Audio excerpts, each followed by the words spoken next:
Hello, I'm Roger Bisbee from Skill Builder. Now, I've been using PEX and polybutylene pipe ever since it was made almost, but I've never seen how it's made. So I've come along to the Pipelife factory in Cork in Ireland to have a look at the whole production and testing process. Something I've never seen, and I bet you haven't either. Roger, how are you? Welcome. Alright, nice to see you. You got the sunshine. Brilliant. That's unusual for you, isn't it? No, it is. The days we're having. Lovely. So what are you going to show me then? We're going to walk down the factory floor. I'm just going to give you the run through. You lead the way, my friend.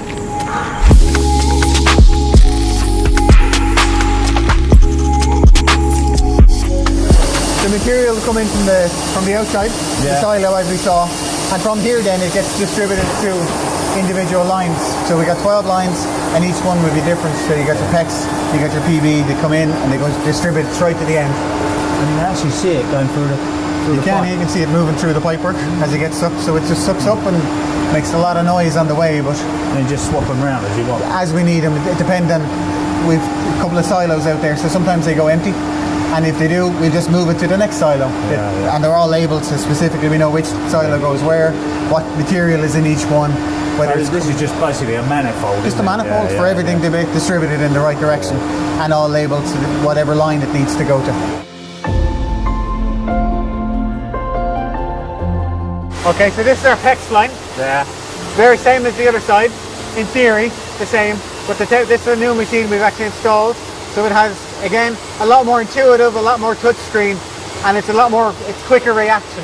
So it allows us to be able to see more temperature profiles easier and the flow. This is very similar to the new line, the new PB line, the new EasyLay line that we've installed. You can see exactly the ratios. So everything is measured precisely. So for a certain amount, this one here has 93.5% material and 6.5% adhesive. So it makes up 100%. So if you change one, the other would automatically change.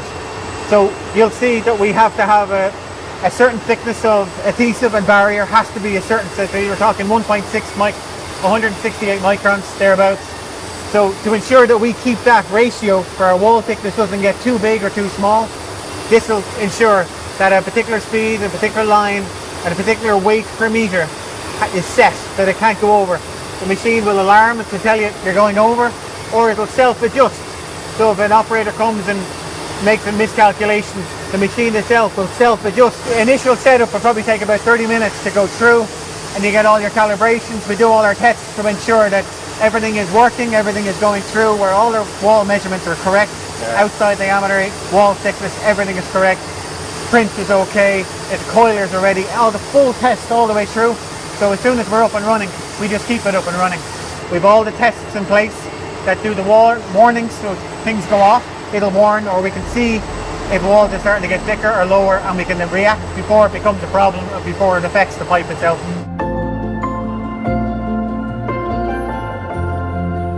So this is a settings screen, basically tells the extruder what temperatures to go to, how much material, kilograms per meter we want to use.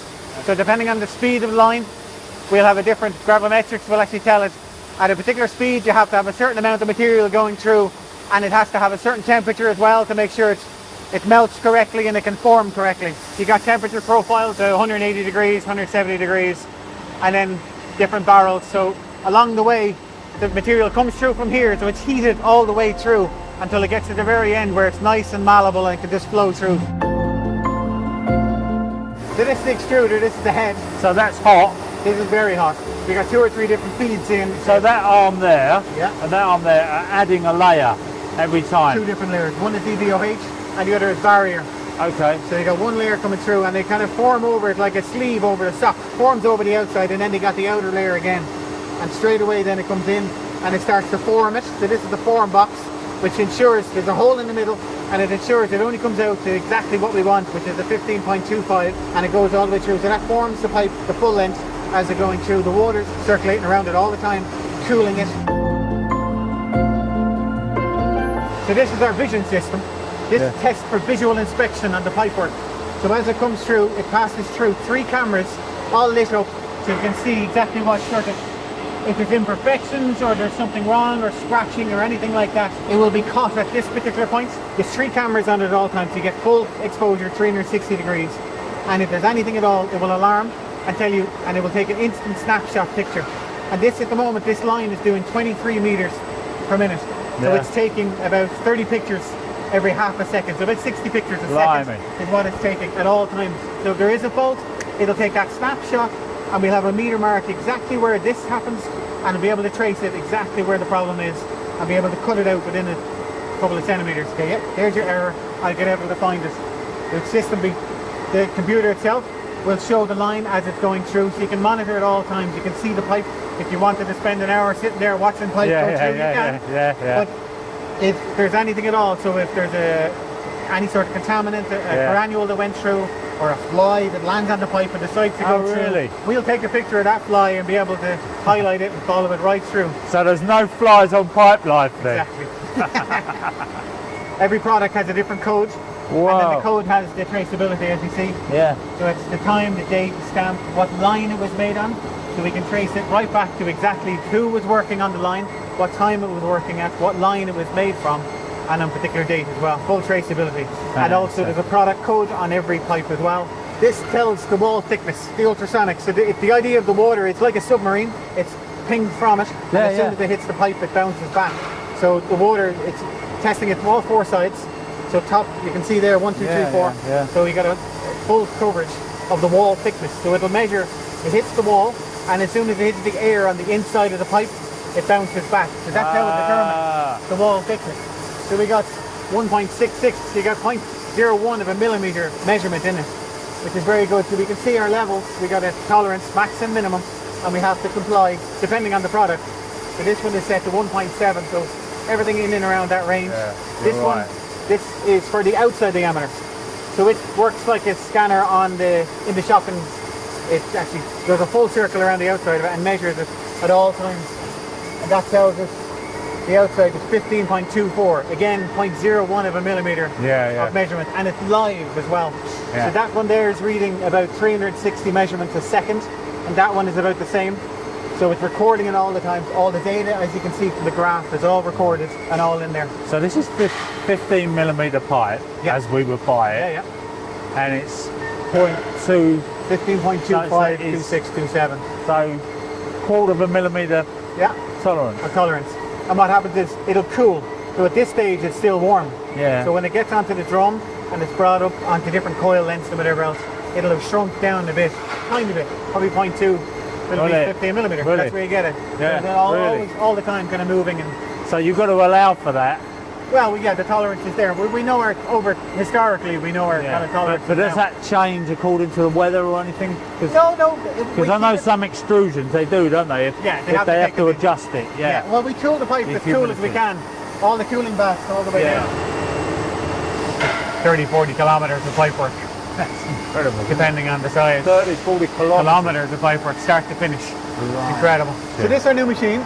We have a new extension being built at the moment. So this and the other EasyLay extruder is going to be put in there. We'll have a dedicated EasyLay line. This isn't going to be cheap, is it? All this, you're investing in this stuff, but so go on, tell me how much this would cost. €500,000?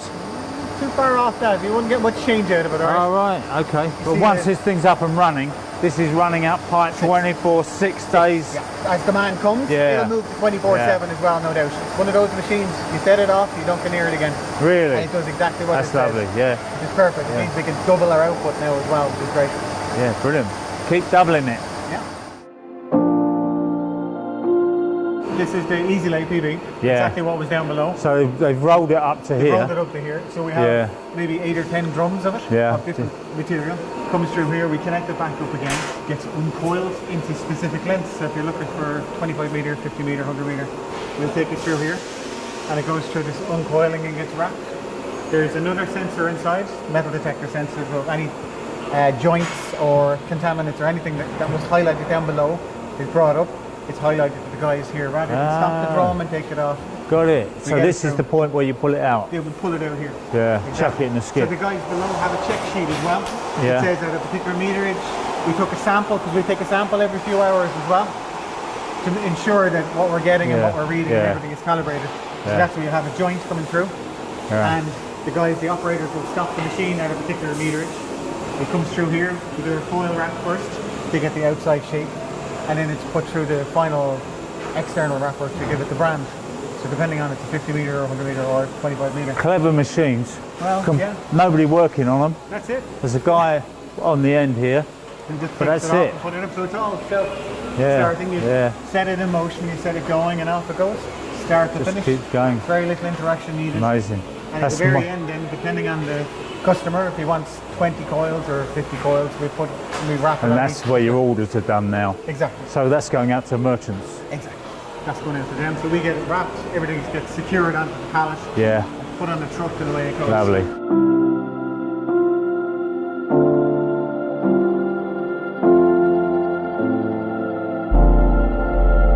This is all very impressive, but I've used all the other major brands. Can you tell me hand on heart, is yours as good as theirs? Yeah. Ours complies to the same standards that everyone else does, BS 7291.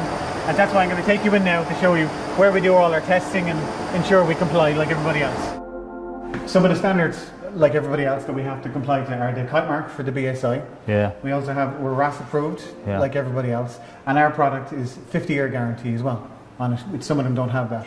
To that So level. what kind of testing, in order to get these standards, achieve these standards, what kind of testing do you have to carry out on the We carry pipe? out various different ones. We do a compression test, pressure testing, and elongation testing, all of which we have to do in order to comply to BS 7291. Right, so you have to crush it, stretch it out, all Stretch that it, kind of yeah, thing. and there's a standard we have to stretch it to make sure Yeah. that the pipe will withstand the same sort of pressure, heat and everything So else. what you're telling me is your pipe is as good as all those other major brands And that I've mentioned that I've used. You Yep. know, and, you know, they're all Yeah. out there. Everybody knows who they are. And we test to the exact same standards that they do. So our pipe is exactly the same as theirs. Their fittings are the same as ours. Our pipe will fit in with their pipe as well. Right, so we can use all those fittings on your pipe, On our obviously, pipe as which is sometimes I see plumbers that don't understand that you can swap Yeah. fittings around. Well, on if they have a pipes. van Oh. full of fittings and everything Yeah, else, our absolutely. pipe will work with it just like everybody else. Yeah. Right, so I've got this now. You're telling me that it's as good.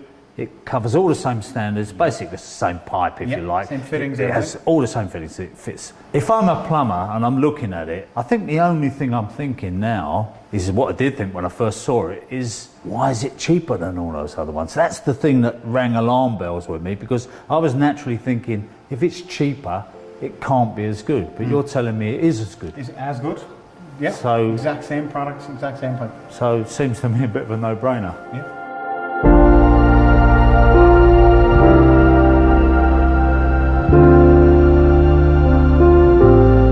So there you are, I've completed my trip around the Pipelife factory and I've learnt quite a lot. After using pipes all those years, half that stuff I didn't even know. The other thing I didn't know is there were so many colours of pipe. I mean, what's red pipe all about, for goodness sake? Well, apparently it's the conduit when they're wiring up the wind farms, that's what they use. So that's a growth industry. And there's so many colours, such variety in pipes, that it makes me think I've led a little bit of a sheltered life, just grubbing around under the floorboards with grey and white pipe, when there's a whole world out there waiting for me to discover it. I'm Roger Bisbee. Thanks very much for watching and come back soon.